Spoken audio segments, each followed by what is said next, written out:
ஏன் இந்த நேரத்துல யெகோஷுவா பெயர் வரணும்? क्यों इस समय में यहोशुआ का नाम आना है? டேக்ஸ் பைபிள் எழுதப்படும்போது डेक्स बाइबल जब लिखा गया அவர் எழுதினவர் யெகோஷுவா தான் அவருடைய பெயர்னு எழுதியிருக்கிறார். और जिसने लिखा उसने लिखा है कि यहोशुआ ही उसका नाम है। மத்தேயு 1:21ல और मत्ती 1:21 के अंदर அதுல கமெண்ட்ரி செஷன்ல அவர் கொடுத்திருக்கிறார். और उसमें कमेंट्री में दिया है அவர் எத்தனை வருஷத்துக்கு முந்தி எழுதியிருப்பாரு? कितने अरसों के पहले उसने लिखा होगा। அப்ப அந்த நேரத்துல அந்த பெயர் ஏன் வரல? तो उस समय में वो नाम क्यों नहीं आया? அதை ஏன் ஜனங்கள் மத்தியில் அறிவிக்கப்படல? उसे क्यों लोगों के बीच में बताया नहीं गया? ஏன் இப்போ அறிவிக்கப்படுது? क्यों अभी बताया जा रहा है? அதுக்குள்ள காரணத்தை நம்ம பாப்போம். उसके कारण को हम देखेंगे। அதேமே பண்டித் ரமாபாய் அவங்களுடைய மராட்டி பைபிள் எழுதும்போது ऐसे ही पंडित रमाबाई जब अपने मराठी बाइबल को भाषांतर कर रहे थे அதுலயும் அவங்களுக்கு நல்லா தெரியும் उसमें भी उनको स्पष्ट रूप से मालूम था இயேசு கிறிஸ்துவினுடைய எபிரேய பேர் வந்து யெகோஷுவா.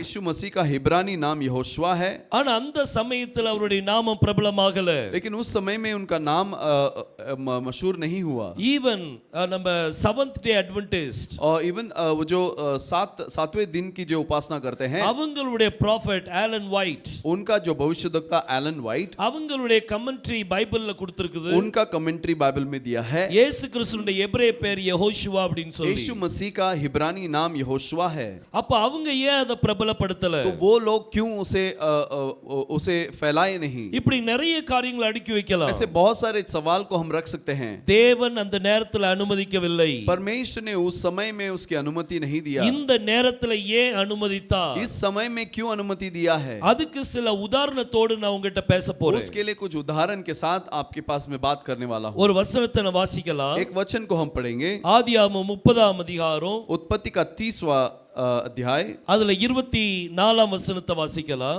24वें वचन को हम पढ़ेंगे। सो उसने यह कहकर उसका नाम यूसुफ रखा कि परमेश्वर मुझे एक पुत्र और भी देगा। பாருங்க பைபிள் சொல்லுது कलाम कहती है அங்க ராகேலுக்கு ஒரு பையன் பிறக்கிறான். राहेल को एक बच्चा होता है அவனுக்கு யோசேப்பு என்று பெயர் வைக்கப்பட்டது. और उसको यूसुफ नाम रखा गया। இந்த யோசேப்புங்கிற பெயரு ये यूसुफ नाम जो है இது எபிரேய பெயர். ये हिब्रानी नाम है। இவனுடைய இது வந்து சுருக்கப்பட்ட பெயர். ये छोटा नाम है। இதனுடைய விரிவாக்கம் பெயர் என்ன அப்படினா ये इसका बड़ा नाम क्या है?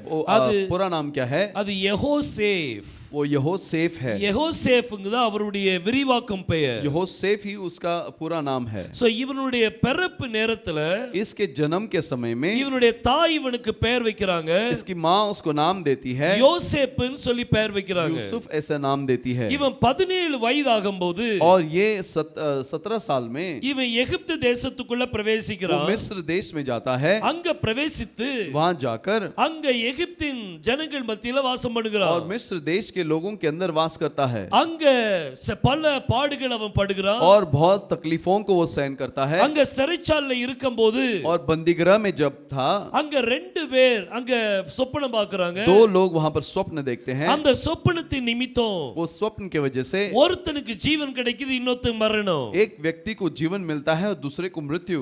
அதே போல யெகோஷுவா ऐसे ही यहोशुआ அவர் சிலுவையில இருக்கும்போது वो क्रूस पे जब थे ஒரு கல்லனுக்கு ஜீவன், एक चोर को जीवन मिला இன்னொரு கல்லனுக்கு மரணம். और दूसरे चोर को मृत्यु। யோசேப்புனுடைய வாழ்க்கைய यूसुफ के जीवन को யெகோஷுவாவுடைய வாழ்க்கையோடு இணைச்சி பார்க்கலாம். यहोशुआ के जीवन के साथ मेल दिखा सकते हैं। அது ரொம்ப அருமையான இணைப்பு. बहुत अद्भुत मेल है। யோசேப்புனுடைய ஒவ்வொரு ஸ்டெப்பும் यूसुफ का हर एक कदम அது எல்லாமே யெகோஷுவாவை குறிக்கும். वो सारा चीज यहोशुआ को दर्शाती है। இங்கேயும் நம்ம ஒரு காரியத்தை பார்க்க போறோம். यहाँ पर भी हम एक चीज को देखने वाले இங்க हैं। யோசேப் வந்து அவன் அங்க எகிப்து தேசத்துக்குள்ள போகிறான். और यूसुफ मिस्र देश में जाता है। அங்க பல பாடுகள் பட்ட பிறகு वहाँ बिन बिन कष्टों को झेलने के बाद அங்க ராஜா ஒரு சொப்பனம் பார்க்கறான். பாத்துடுங்க, राजा जो है एक स्वप्न देखता है அந்த சொப்பனத்தின் அர்த்தம் புரியாம இருக்கிறான். और उस स्वप्न का मतलब उसे समझ में नहीं आती। அதை அறிந்து கொள்ளும்படியாக उसे जानने के लिए யோசேப்பை வரவழைக்கிறான். यूसुफ को बुलाया। யோசேப் அங்க போய் यूसुफ वहां जाकर அந்த சொப்பனத்தின் அர்த்தத்தை சொன்ன உடனே उस स्वप्न के मतलब को बताते ही அங்க ராஜா அவனுடைய பெயரை மாற்றுறார். और वहां राजा उसके नाम को बदल देता है। பாருங்க ஆதியாகமம் 41ஆம் அதிகாரம் उत्पत्ति के 41वें अध्याय में அதுல 45ஆம் வசனத்தை வாசிங்க. 45 को पढ़ेंगे। और फिरौन ने அப்பொழுது ஃபாரோன் यूसुफ का नाम யோசேப்பினுடைய பெயரை जापंत पनेह रखा। சாப்னாத் பண்ணையான்னு சொல்லி வைக்கிறார். वो साफनात फनया करके रखता है। இப்ப ராஜா என்ன செய்யறார்? अब राजा क्या करता है? இந்த யோசேப்பின் பெயரை மாத்துறார். वो यूसुफ के नाम को बदल देता है। யோசேப்புடைய பெயரை यूसुफ का नाम को சாப்னாத் பண்ணையான்னு சொல்லி மாத்துறார். सापनात पनह्या करके बनाता है। அதுக்கு பிறகு इसके बाद ராஜாவுக்கு அடுத்த ஸ்தானத்துல உட்கார வச்சிட்டாரு. राजा के अगले स्थान पर बिठा दिया இவனுக்கு எல்லா இடத்துக்கும் போறதுக்கு அனுமதி. और इसको सारे जगह पे जाने की अनुमति है। எங்கெல்லாம் யோசேப் போனாரோ जहां जहां यूसुफ गया அங்கெல்லாம் முன்னால ஒரு சேனையே போகும். उसके सामने बड़ी सेना ही जाती थी। அவங்க போகும்போது वो जाते समय சாப்னாத் பானே வருகிறார்னு சொல்லுவாங்க. वो सापनेत पनाया आता है करके बोलते हैं। உடனே எல்லாரும் முழங்கால் படிட்டு तुरंत सब घुटने टेक कर முகங்குப்புற விழணும். और सर के बल गिरना है। இப்படிதான் நடந்து கொண்டு இருந்துச்சு. ऐसा ही वहां चल रहा था। இந்த யோசேப்பின் பெயரை ராஜா மாத்தின பிறகு और यूसुफ के नाम को राजा ने जब बदल दिया அந்த எகிப்து தேசம் எங்கும் वो मिस्र देश भर में அவன் பெயர் சாப்னாத் பண்ணையான்னு சொல்லி பிரசித்தமாயிட்டு उसका नाम साफनात फनया करके फैल गया। இவன் ராஜாவுடைய சமூகத்துக்கு போகும்போது ये राजा के सम्मुख में जाते समय அவனுடைய வயது 30.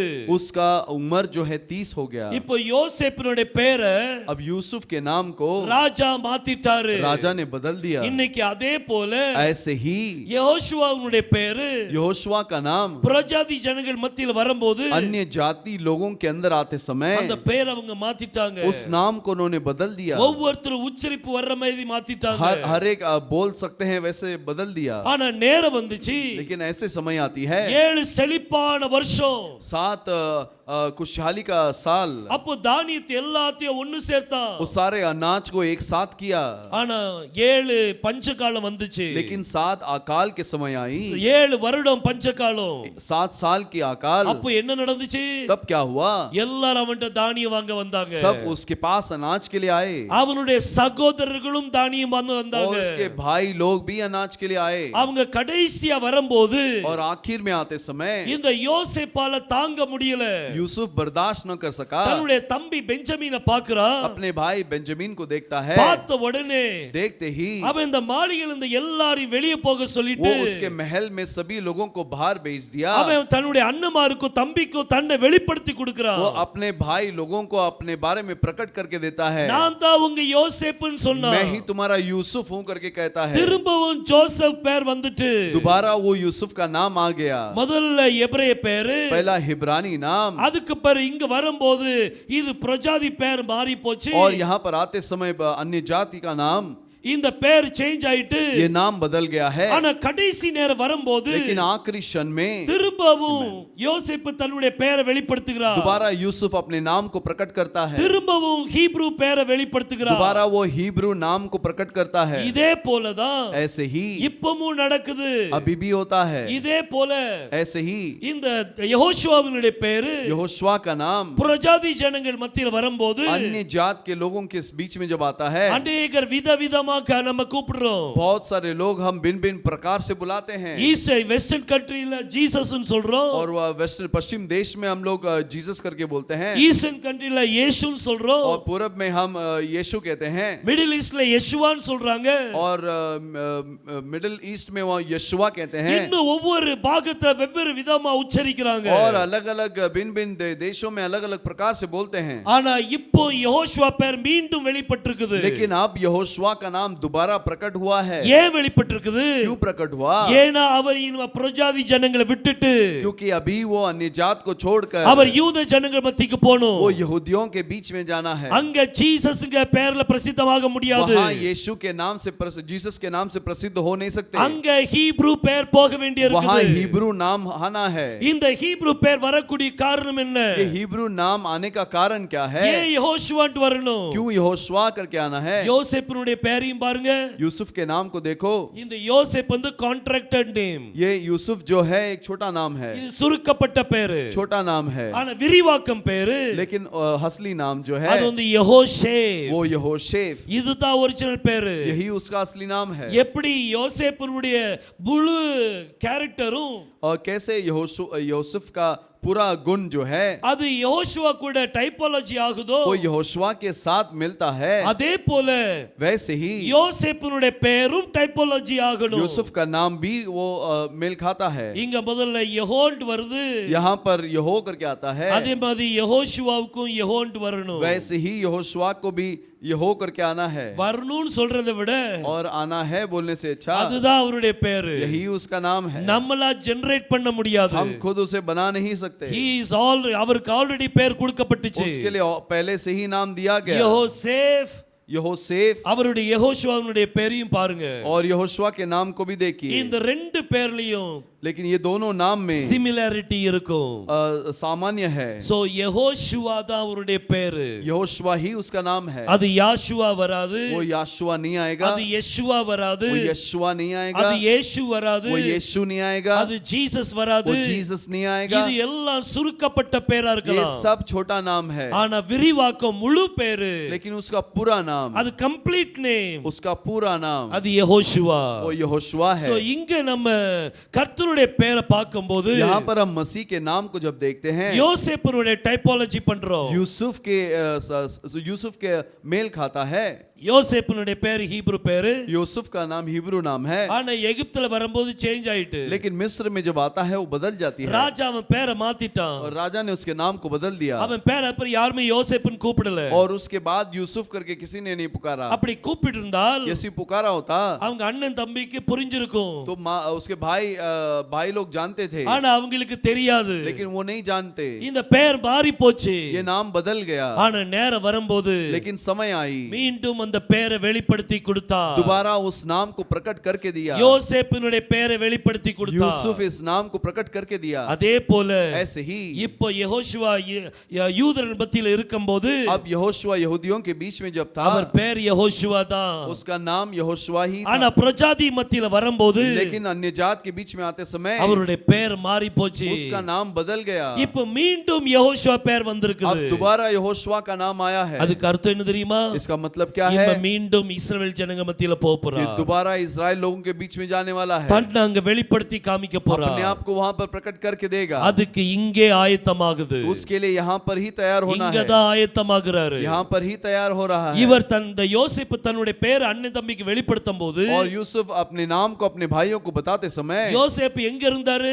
यूसुफ कहाँ पर था? அவங்க வீட்லயே இருந்தாரு. उसके घर पे था क्या? பிரஜாதி மத்தியில இருந்தார். अन्य जात के बीच में था। யோசேப்பு பார்வோனுடைய மாளிகையில இருந்தார். और यूसुफ फिरौन के महल में था, அந்த எகிப்து தேசத்துல இருந்தார். वो मिस्र देश में था।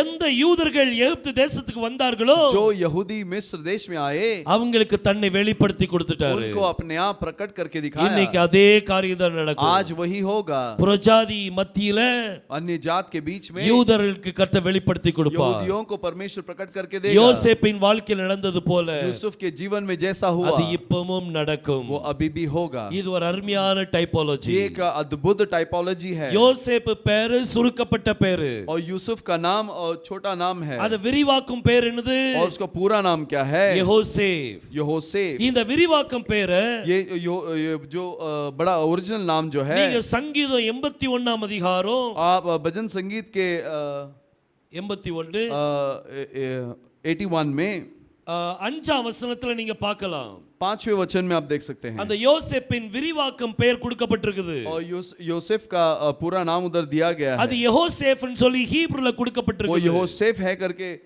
हिब्रू में दिया गया है। அது யாசேப் கிடையாது, वो यासेफ नहीं है, அது யெகோசேப். वो यहोशेफ है। நல்ல தியானத்துல வச்சுக்கிடுங்க. ध्यान रखिए, நாம நாமத்தை தியானிக்கும் போது हम नाम को ध्यान करते समय அந்த நாமத்தை ஒண்ணா நம்ம கேர்ஃபுல்லா நம்ம பார்க்க उस வேண்டியது. नाम को एक एक करके हम ध्यान करना है।